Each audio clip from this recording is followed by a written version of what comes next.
આજથી 150 વર્ષ પહેલાની વાત છે। हमारा પિતાના પિતાએ આ વાત અમને સંભળાવી હતી।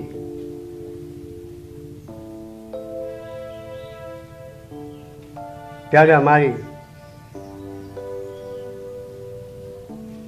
જાણમાં આ ઉદાહરણ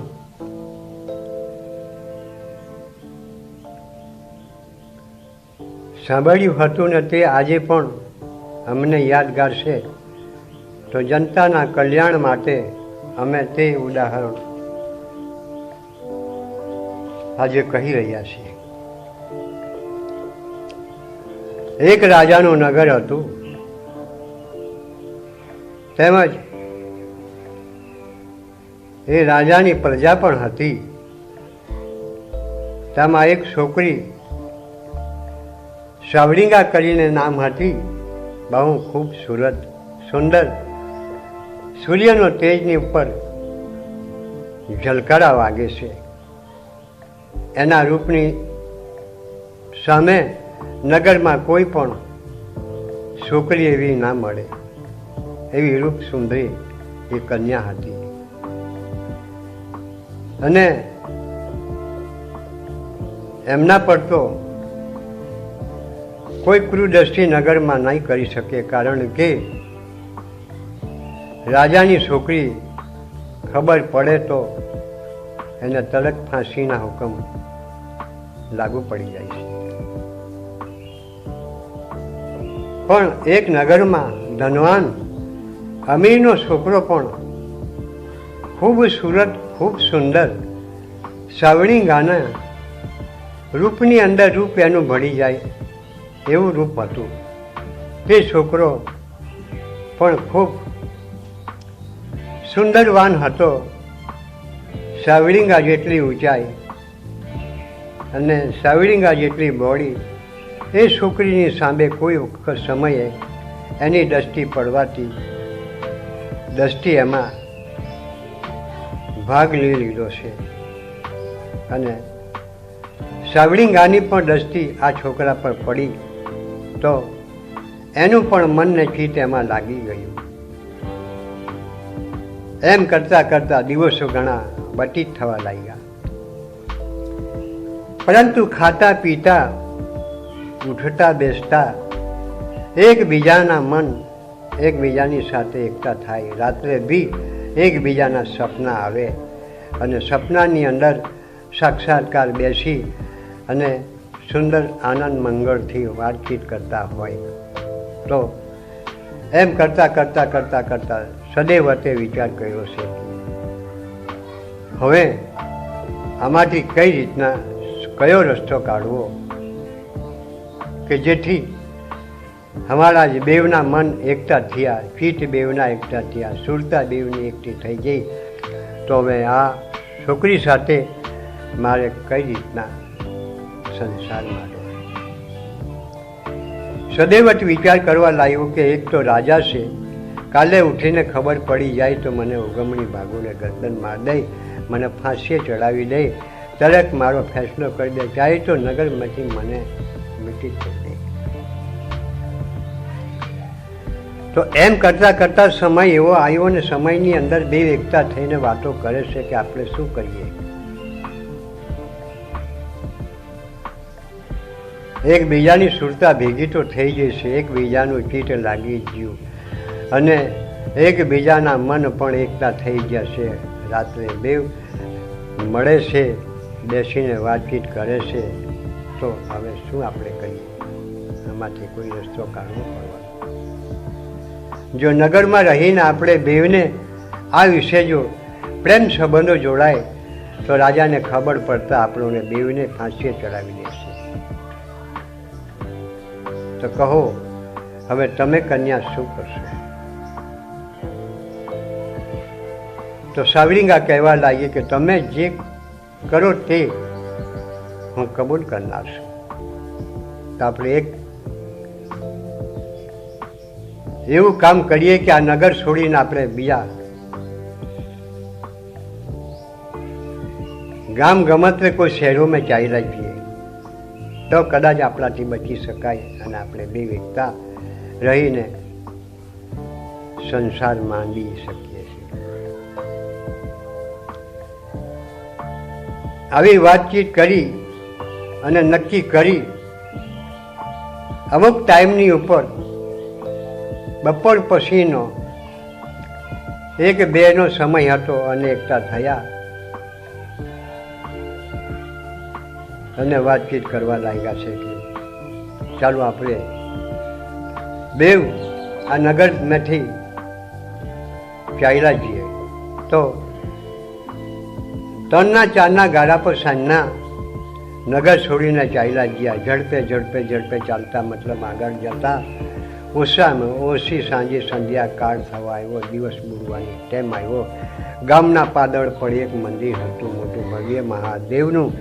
ત્યાં જઈને ચોળા પર બેસી અને સન્માન કરી મહાદેવને પગે લાગ્યા અને બેઠા છે. તેમજ ખાવા પીવાનું તો કંઈ ના મળ્યું, પણ એમ સુવે આનંદથી એ પ્રમાણે જે ચોળા પર એમને જગાવી હતી. પરંતુ એવું વિચાર કરવા લાગ્યા છે કે મોડી રાત્રે કોઈ વાઘ વળું આવશે, આ પહાડો છે, ડુંગરો છે અને વન જેવી ખીણ છે, એમાંથી કોઈ વાઘ વળું આવીને આપણને વણી જશે, તો આપણે એક કે મંદિરમાં સૂઈએ. પણ મંદિરમાં જ ગયા અને સૂવાનો ટાઈમ એમને લીધો છે હાથમાં, પણ વચ્ચે શિવાલય હતું. તો સદૈવતને આ વિશે જ્ઞાન નહીં હતું, આથી શિવલિંગને ઉખાડીને બહાર ફેંકી દીધું. ત્યારે શિવનો શ્રાપ લાગ્યો બેવને કે જાઓ, આજથી તમે 7 અવતાર વિયોગ રહેજો. 7 અવતાર પછી તમારો જો મેળાપ થાય તો થાય, નહીં તો મારો શ્રાપ તમારી પાસેથી સવાર થઈ જશે. આથી એમને કોઈ આગાડી જતા ગામની અંદર રહ્યા ઘણા વર્ષો સુધી અને ત્યાં ખાઈ પી રંગરાજ કરે, એકબીજાની સાથે સુંદર આનંદ મંગળની વાતો કરે છે, સુખ શાંતિના દિવસો ગુજારે છે. ત્યાં એમનો શરીર છૂટી ગયું છે. પ્રથમ એનું શરીર છૂટવાથી બીજો અવતાર આવ્યો છે. પહેલો અવતાર હરણી ને હરણાનો. ત્યારે જંગલમાં એ હરણી હરણાનો અવતાર આવ્યો છે, જે હરણાના ટોળામાં રહે છે, છતાં એ બી પણ રાત્રે એકબીજાની સાથે બેસીને આનંદ મંગળની વાતો કરતા હોય છે. જે મનુષ્ય તનમાં હતા તે જ પ્રમાણે ત્યાં બી વાતો કરતા હોય. આ રીતે હરણી હરણા પછીનો અવતાર જે મૃગને મૃગલીનો આવ્યો, ત્યારે વનમાં મૃગને મૃગલી રહે છે અને વનમાં ચરે છે ચાળો, અને એકાંત જગા કોઈ ઝાડના વૃક્ષ નીચે બેસી અને રહે, ત્યાં સૂએ આનંદ મંગળની વાતો કરતા હોય છે. આમ કરતા બીજો આ ત્રીજો અવતાર આવ્યો એમનો એક પક્ષીનો. ત્યારે ત્યાં પણ એમ કે કોઈ મકાનના ઝૂંપડામાં રહીને તે ચકવી અને ચક્કો એકબીજા સાથે બેસીને વાતો કરે છે. પરંતુ ચકવી ચકવાને ભગવાનનો શ્રાપ છે કે રાતે તમારો વિયોગ રહેશે, દિવસના તમારા સંયોગ રહેશે. દિવસે તમે એકતા રહેશો, રાતે તમે એકબીજાથી દૂર થઈ જશો. એને શ્રાપ છે. તો ચકવી એમ ગણવા જાય તો રાતે રહે એકલી અને ચકવા દૂર થઈ જાય છે ત્યારે રડે છે. ત્યારે એ ચકવી ચકવામાંથી પણ એમ ગણવા જાય તો કોઈ પક્ષી, સારા પક્ષીનો અવતાર આવ્યો સુંદર, તેમાં એમ ગણવા ચોથા અવતારમાં ચાલ્યા ગયા. ચોથો અવતાર તેમનો તે પક્ષીમાં પણ હળી મળીને રહે, સુંદર ભવ્ય વાતો આનંદ મંગળની કરે, અને તે ચોથો અવતાર પણ નષ્ટ કરી નાખ્યો.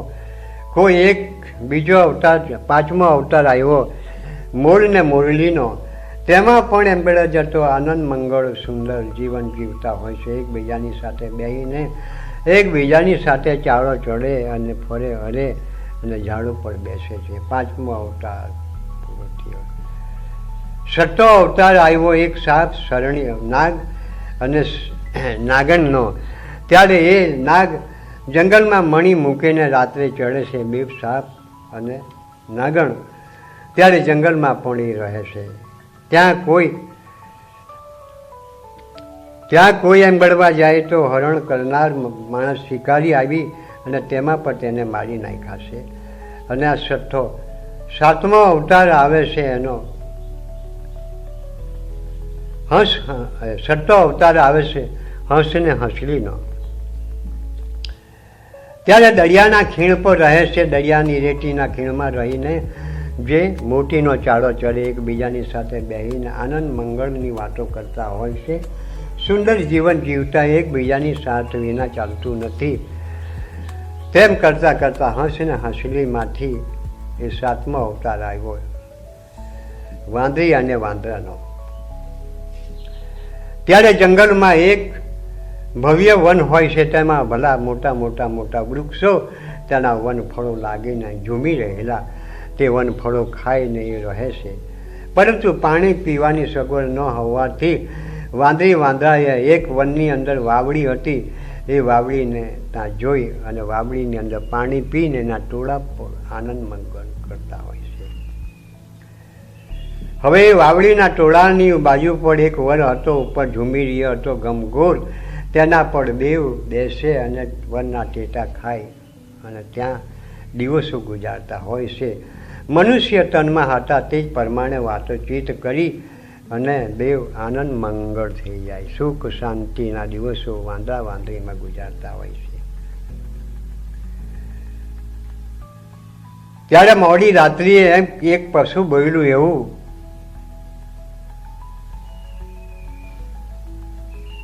કે આ વાવડીમાં જો કોઈ પડે પંથકાર ઉગતા પહેલા તો તે મનુષ્ય તન પામે. ભલે ચાહે પશુ હોય, પ્રાણી હોય, જીવ હોય, જંતુ હોય,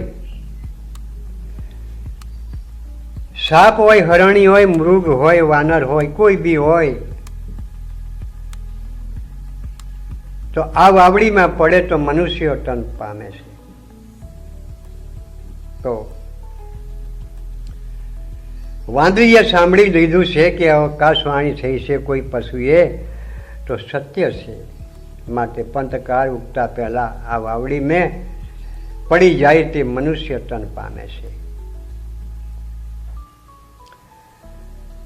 તો વાંદરી કહેવા લાગી વાંદરાને કે સ્વામીનાથ, એક પશુ એની આકાશવાણી મોડી રાત્રિએ મેં સાંભળી છે કે આ વાવડીમાં જે પંથકાર સૂરજ ઉગતા પહેલા જો પડે તો મનુષ્ય તન પામે છે. માટે સ્વામીનાથ, આપણે દેવ આ વાવડીમાં પડી જશે. તો વાંદર કહેવા લાગ્યો કે પત્ની એમાં પડવાથી મનુષ્ય તન ન મળે, આપણે મૃત્યુને આધીન થઈ જશું, મરણ પામી જશું. માટે કરીને આ વેદના આપણાથી ના વેઠાય. હાથે કરીને અંત્યા કરવી એ તો કુદરતનો ગુનો છે. પરંતુ વાંદળી એને શિખામણ આપે છે કે આજે આકાશવાણી જે સુંદર જે ભવી એક પ્રાણીએ તો એ આપણા ભવિષ્યના માટે જો બાકી છે તો આપણે કેમ એને સ્વીકારી ના લઈએ.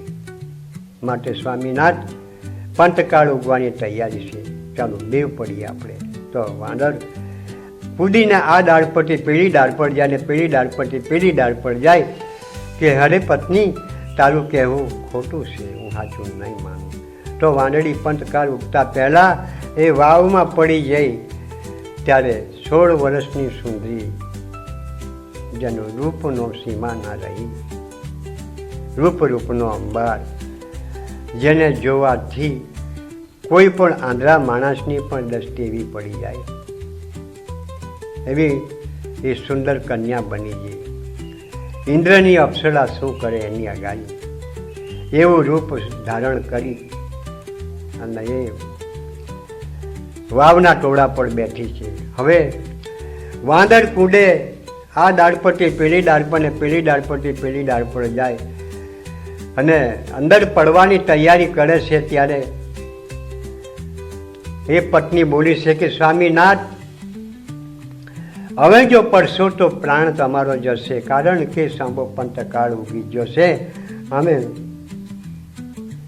પડવાથી મનુષ્ય તન તને મળવાનું નથી. મેં તમને કહ્યું છે કે સમય જે હારી ગયા પછી એનો લાખો જન્મ વીતી થઈ જાય તો પણ સુખનો કણ પામતો નથી. સમયની અંદર જે કંઈ થતું હોય તે થઈ જાય છે. તો સ્વામીનાથ, હવે પડવું તમારે મૃત્યુને આધીન થઈ જશો, માટે કરીને તમને મનુષ્ય તન હવે ના મળે. મેં તમને શિખામણ આપી હતી કે સ્વામીનાથ પડો. આ આકાશવાણી કોઈ સુંદર ભવ્ય પક્ષી છીએ, રાત્રે મને એકના સમયે એને આકાશવાણી કરી છે. એ આપણા કર્તવ્ય કર્મને કદાચ આપણા જે અવતારોને આધીન થઈ અને મુક્તિ આપવા માટે આ સુંદર પક્ષીએ આકાશવાણી કરી હતી. તો મેં એને સ્વીકારી લીધી. સ્વામીનાથ, તમે મારું નિયમ માન્યા.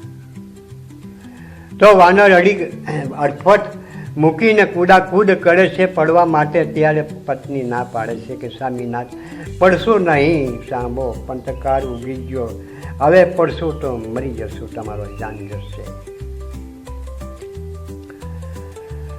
ત્યારે સવાર થતાં 8, 9, 10નો સમય થયો અને નગરમાંથી એક રાજા એના પોતાના સારીતો સાથે, વજીરો સાથે શિકાર રમવા માટે નીકળ્યા છે જંગલમાં.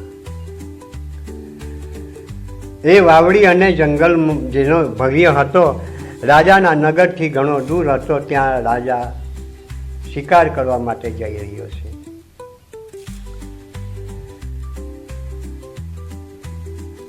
ત્યારે વજીર અને રાજાઓ જે પોતાનો જે ઘોડાઓ મતલબમાં સાંકે છે રથ, ત્યારે એ વાવડીને જોઈને વિચાર કરવા લાગ્યા છે કે આ વાવડીમાં પાણી હશે, પાણી જો કદાચ સારા હોય તો આપણે થોડુંક પાણી પી અને તરસ બુજાવી નાખીએ છીએ. રાજાના કહેવા પ્રમાણે વજીર વાવડીમાં જઈને પાણી જોવા લાગ્યા તો ટોળા પર બેઠેલી કોઈ સુંદર અપ્સરા જોઈને વિચારમાં પડી ગયા. લાલ સુંદર સાડી પહેરેલી હતી અને એકદમ રૂપનો અંબાર ગોળો જેને તેજના ચમકારા થઈ ગયા છે. તે જઈ રાજાને વાત કરી છે કે રાજા, હા, હું એક તમને તમારા લાભની વાત કરું છું. મેં મારી ખુદ નજરે જોઈ છે કે એક સુંદર એવી કન્યા છે કે તમારા રાજ્યની અંદર શોભા આપી શકે, તમારું રાજ સુંદર ભવ્ય ચાલી શકે, અને એના જેવી કોઈ સુંદર કન્યા આ તમારા નગરમાં એક પણ ના મળે. એવી કન્યા એ વાવના ટોળા પર બેઠી છે. એટલે હું એ પાણી વાવની અંદર જોવા માટે નથી ગયો, એને જોઈને પાછો વળી આવ્યો છું. માટે કરીને મેં તમને ફરિયાદ કરી, તો હવે શું કરવું? તો રાજાએ કહ્યું કે જાઓ, તે કન્યાને તમે લઈ આવો, મને રથમાં બેસાડી દો. તો એ વજીર ગયા. વજીર ગઈને પછી તે કન્યાને છેડો પકડીને લઈ ગયા રાજા સાહેબ પાસે, બેસી રથમાં બેસાડી દીધી. અને વાંદર વડના ડાળા ઉપર કૂદાકૂદ કરે છે. જઈને તઈ નીચે આવે, ઉપર ચડે, નીચે આવે, ઉપર ચડે, વાવના ટોળા પર ચડીને જુએ છે. તો સાવળીંગાને રથમાં બેસાડી દીધી.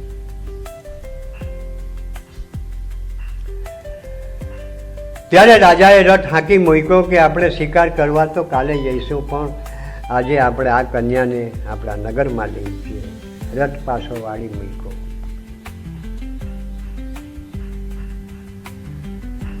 ત્યારે વાનર એમ ગઢવા જાય તો એ રથના પીલે દોડે છે પછાડી, અને સાવળીંગા જોવે છે એ કન્યા કે હવે શું કરવું, મારો પતિ એંગળવા જાય તો સમય ચૂકી જશે, હવે મારે એને કયા આધારે બચાવવું, કયા આધારે મારે એની સાથે મિલન મિલન કરવા. આ તો એક પાપી ચંડાળ મને હવે ન છોડે, મને બેસાડી દીધી રથમાં. ત્યારે કહેવા લાગ્યા છે કે ના કરો નુગડા નયનો નેરલો, એવા નુગડે જાલ્યો રે સતીનો શેરલો રેજી, હજી રે એવા નુગડે જાલ્યો રે સતીનો શેરલો રેજી. વાનર કૂદકો મારીને રથ પર ચડી જાય તો વજીર દોડીને એને પાછો હટાવી દે છે.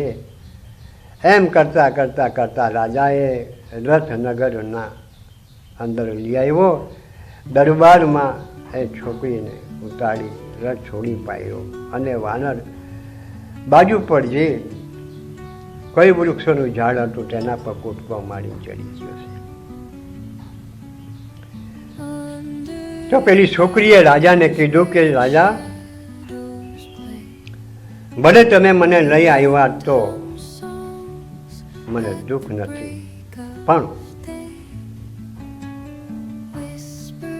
હવે સતી છું તો 6 મહિના સુધી મને એકાદ જગા રહેવા માટે કોઈ ભવ્ય મેળી હોય તે જગાએ મને આસન આપો. 6 મહિના સુધી મારી મેળીની ઉપર કોઈ પણ આવી શકે નહીં. 6 મહિના પછી હું તમને મળીશ. ત્યારે રાજાએ એમનો એક સુંદર મહેલ હતો, એ મહેલમાં રાણીને સોંપી દીધો. ત્યારે તે છોકરી ઉપર રહેવા લાગી છે અને સાંભે વાનર રહે છે. ત્યારે મોડી રાત્રિએ વાનરે એ મેળીના દરવાજા પર કૂદકો મારી અને સાવલિંગાને મળે છે. તમે શું કરવું? સ્વામીનાથ, તમે મારું કીધું ના માયના સમય ચૂકી ગયા. હવે આપણે બેવને હરણ હરણ છીએ. તમે એક વાનરના અવતારમાં છો, હું મનુષ્ય અવતારમાં છું. હવે મારે કરવું શું? આમ કરતા કરતા કરતા ઘણા દિવસો નીકળી ગયા. વાનર ડુસકે ડુસકે રડે છે, મોતી જેવા આંસુઓ પાડે છે. તેમ છોકરી પણ ઘણા અફસોસ કરવા લાગી અને હૈયા ફાટ રુદન કરે છે કે પતિદેવ, આમે શું કરવું મારે? તમને મારથી કયા આધારે છોડાય? હું એક રાજાની કન્યા છું. મને ભગવાન શિવના શ્રાદ્ધથી 7 અવતાર તો મેં ભોગવ્યા છે. હવે હું મનુષ્ય તન પામી છું, પરંતુ તું મારું કીધું ના માન્યો તો તને મનુષ્ય તન નહીં મળે. ત્યારે સવાર થયું અને રાજાએ જોયું છે કે આ વાનર આની પરથી જતો નથી, તો મદાડીને બોલાવીને એને પકડાવી દેવું. ત્યારે મદાડીને બોલાવીને એ વાનરને પકડાવ્યો છે અને એને કીધું છે કે એને તું તારા પ્રમાણે એને નાચ કરાવ, ડ્રેસ કરાવ અને જે તમારા કીધા પ્રમાણે કરી શકે એવી એને ટ્રેનિંગ આપો. આથી મદારી પકડી જાય અને એના સ્થાન પર જઈને એને શીખવે છે.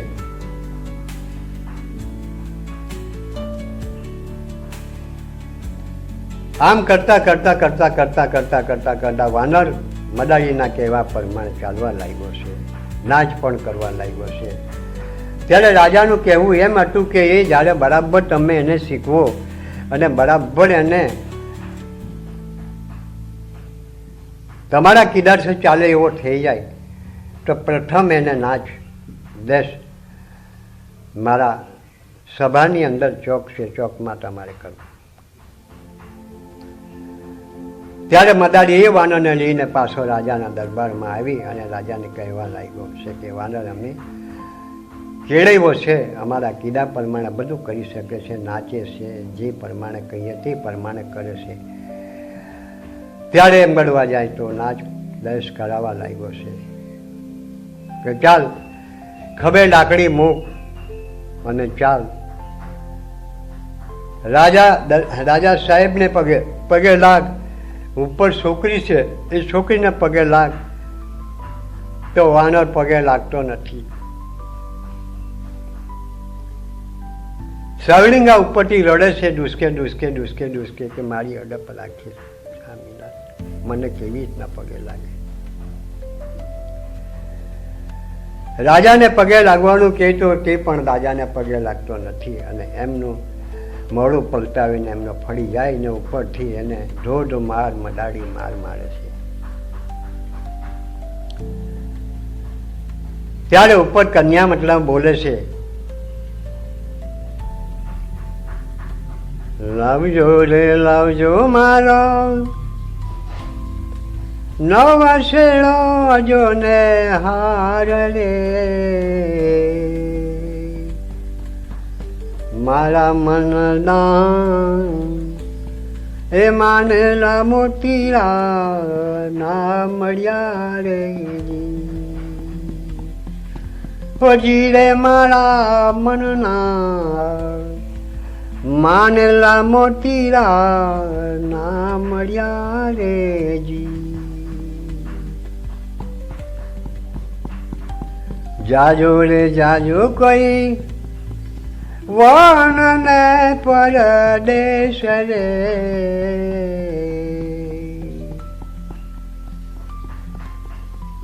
મારા મનની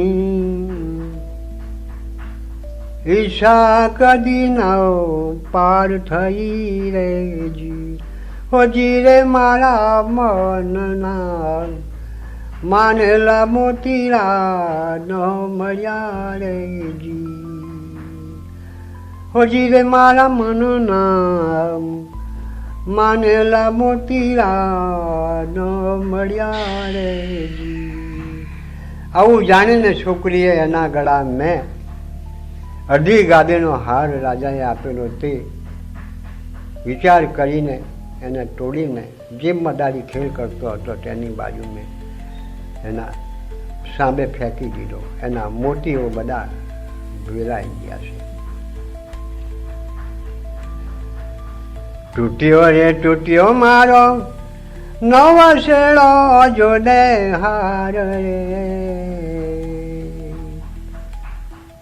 એવા મોતીરા વેરાણા માણેક ચોક મારેજી. હજી રે એવા મોતીરા વેરાણા માણેક ચોક મારેજી. મદારી વાનરને મારવાનું મૂકીને મોતી વણી વણીને એની જોડીમાં નાખે છે. એનો માર બચી ગયો છે. ત્યારે ઉપરથી છોકરી રડે છે અને નીચે પાણીની ધારાઓ પડે છે. આકાશમાં વાદળ નથી, વીજળી ચમકતી નથી અને પાણીની ધારાઓ પડે છે. ડુસકે ડુસકે રડે છે કે સ્વામીનાથ અમે શું કરવું, મારે તમારા દુઃખનું નિવારણ મારે કેમ કરવું, મારાથી જોઈ શકાતું નથી.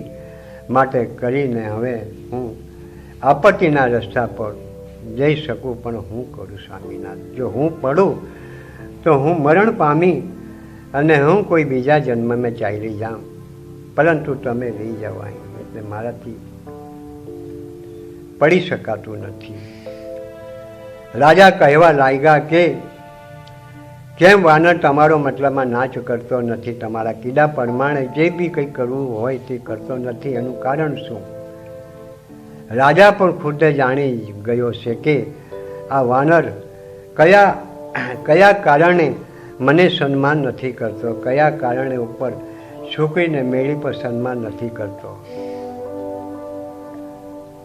આમ રાજા વાતચીત કરતા કરતા કરતા મદારી સાથે વાનરને એમ ગળવા જાય તો મોકો મળ્યો એટલે કૂદકો મારીને મેળી પર ચડી ગયો અને તે છોકરી સાવરિંગાને લઈને નીચે ઊંડા માથે પડ્યા છે. બેવે પ્રાણ ગુમાવી દીધા છે. ત્યારે એક જાનવર થઈને પરંતુ એને આટલી પતિવ્રતા ધર્મનું પાલન કર્યું છે.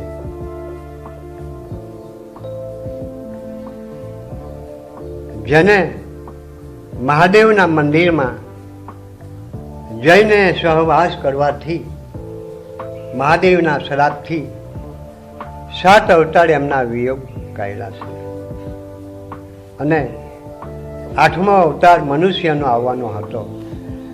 ત્યારે વાંદડીના કહેવા પ્રમાણે ના કર્યું. ત્યારે વાંદડી સમય જાણીને પંતકાળ ઉગતા પહેલા એ વાવડીમાં પડી અને મનુષ્ય તન પામી છે, પણ વાનર રહી ગયો છે. સમય ચૂકીને ભૂસકોટો મારવા જાય પણ એને રોકી રાખે છે કે સ્વામીનાથ અમે ના પડશો, અમે પડશો તો પ્રાણ ગુમાવશો, તમે ને હું અડકલી પડીએ છીએ. તો એક વાનરડીએ પૂર્વની પીઠ પ્રમાણે બેવ સાથે પ્રાણ ગુમાવ્યા છે. તો આજે પણ મનુષ્ય તનમાં જે રહે છે પતિ પત્ની, તેનો સહવાસ થયો અને કોઈ દુઃખના કારણે, કોઈ પાપના કારણે પત્ની મરણ પામી કે પતિ મરણ પામ્યો, તો બેવને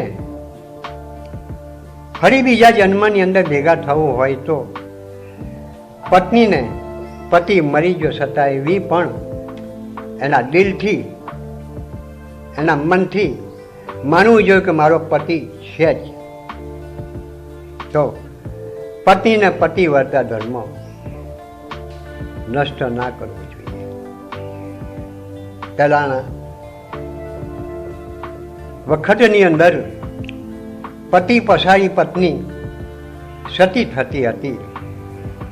ભલે ગમે તેટલા બી સંતાન હોય તો પણ મૂકીને પતિ પછાડી પત્ની સતી થતી હતી. તો એક પ્રાણી થઈને આટલી પીઠ રાખે છે ને આટલું સત એમાં જે રાખ્યું કે બેવે પ્રાણ હાથે ગુમાવ્યા છે. તો આજે પતિ પત્નીને આ સંસારમાં બેવનો મિલાપ થવાથી બેવ જન્મ જન્મ સુધી સાથે રહે છે. તો પણ એકબીજાનો ધર્મ તૂટવો ના જોઈએ. પત્ની ચાહે ગમે તેવી કષ્ટ પડે, દુઃખ પડે તો પણ પતિવ્રતા ધર્મ એની સાથે રાખી શકે. તો પણ બીજા જન્મની અંદર આજના એના કર્મથી, આજથી એના સત્કર્મથી એ બીજા જન્મની અંદર પોતાના પતિને પાછી મળી શકે છે. પણ ધર્મ ચૂકી ગયા પછી તો કંઈ વર્ષો જમાના યુગો સુધી કંઈ બી અવતાર થાય તો વિખોટા પડી જાય છે. એટલે એકબીજાનો ધર્મ સાચવી લેવો જોઈએ અને પતિ પત્નીને સતના માર્ગે સત્કર્મ કરવા જોઈએ. એકબીજા જીવાત્માની સામે દયા ભાવ દ્રષ્ટિથી રાખવી જોઈએ. ધર્મ જ એ પોતાનો પિતા છે ને દયા એ પોતાની માતા છે અને વાણી એ પોતાની પત્ની છે. તો અવશ્ય એમ ગણવા જાય તો એકબીજાની સાથે સંકળાઈને રહેવું જોઈએ. ભલે પતિ ના હોય તો પત્ની કદાચ વિખોટી ના પડે, ઉલટા સુલટા પગલાં એનાથી ના ભરી શકાય. એ સાચો પુરાણોનો ઉપદેશ. એક વાર પત્નીએ ઊંડા પગલાં ભરી નાખ્યા હોય પતિ વિશે ના, તો જન્મ જન્મ સુધી પણ એમ ગણવા જાય તો એ પત્ની એના પતિથી વિયોગ રહેશે. ભલે પછી એને ગમે તે બી કોઈ પર પુરુષ પતિ બનીને લઈ જાય તો પણ એના જીવનમાં બળતી અગ્નિ રહે છે અને એના જીવનની અંદર દુઃખની ફોજો એક પછી એક ચાલુ જ રહે છે. કોઈ એના જીવનમાં સુખ શાંતિ મળી ન શકે. તો સંસારમાં કોઈ પણ પતિ પત્ની જો કદાચ એકતા થાય છે તો ભલે પછી પાછળથી ગમે તે દુઃખ પડે, સંકટ પડે, કષ્ટ પડે તો પણ વેઠીને એકબીજાની સાથે સંકળાઈને રહેવું જોઈએ. ત્યારે એમ ગણવા જાય તો જન્મ જન્મનો આ સંબંધો એના સાથે જોડાઈ જાય છે. પરમાત્મા સર્વત્ર અખિલ બ્રહ્માંડમાં આત્મારૂપી વ્યાપક છે. આત્મા જેમાં જે શરીરમાં છે તે આત્મા સર્વની અંદર રહેલો છે એવું માનીને કોઈ પ્રાણી જીવ જંતુઓનો નાશ ના કરવો જોઈએ.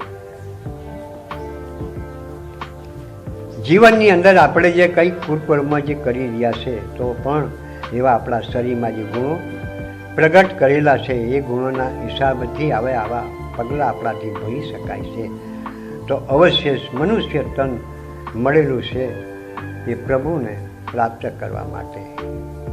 એક પશુ થઈ રાજાની છોકરી હતી અને એક ધનવાનનો છોકરો હતો. એનું નામ સદેવત હતું અને રાજાની છોકરીનું નામ સાવડિંગા હતી. આજથી ઓછામાં ઓછી 150 વર્ષોની આસપાસ અમે આ ઉદાહરણ સાંભળેલું અને આ ઉદાહરણ આજે અમે રજૂઆત કરીએ છીએ કે જીવનની અંદર એકબીજાની સાથે ભલે એના આજે વિખોટા પડી જાય પણ એક ધર્મ હિત મતલબમાં સંબંધો એની સાથે રાખવા જોઈએ.